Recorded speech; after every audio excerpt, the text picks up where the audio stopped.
এক ছিল ছোট্ট একটি ছেলে, নাম তার হাবিবুল্লাহ। হাবিবুল্লাহ খুব শান্ত, ভদ্র আর আল্লাহকে খুব ভালোবাসত। প্রতিদিন সে মা-বাবার কথা মেনে চলত এবং নামাজ পড়ার চেষ্টা করত। একদিন হাবিবুল্লাহ স্কুল থেকে ফেরার পথে রাস্তার পাশে একটি ছোট পাখিকে দেখে।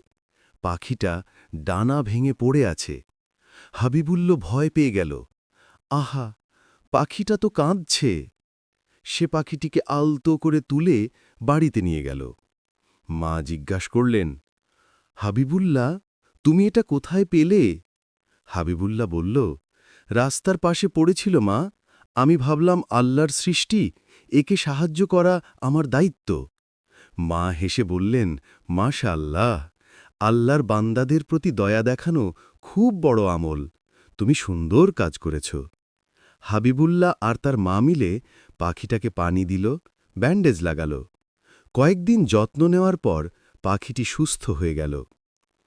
এক সকালে দেখা গেল পাখিটি জানালার পাশে বসে আছে। হাবিবুল্লাহ ভাবল, এখন সেটি উঠতে পারবে। সে জানালা খুলে দিল। পাখিটি খুশি হয়ে আকাশে উড়ে গেল। যাওয়ার আগে দুবার ডানা ঝাঁপটিয়ে যেন হাবিবুল্লাহকে ধন্যবাদ দিল। সেদিন রাতে হাবিবুল্লাহ বাবা থেকে শুনল একটি হাদিস, যে আল্লাহর সৃষ্টির প্রতি দয়া করে, আল্লাহ তার প্রতি দয়া করেন। হাবিবুল্লাহ খুব খুশি হল। তার মনে হল, আমি এত ছোট হয়েও আল্লাহকে খুশি করতে পেরেছি।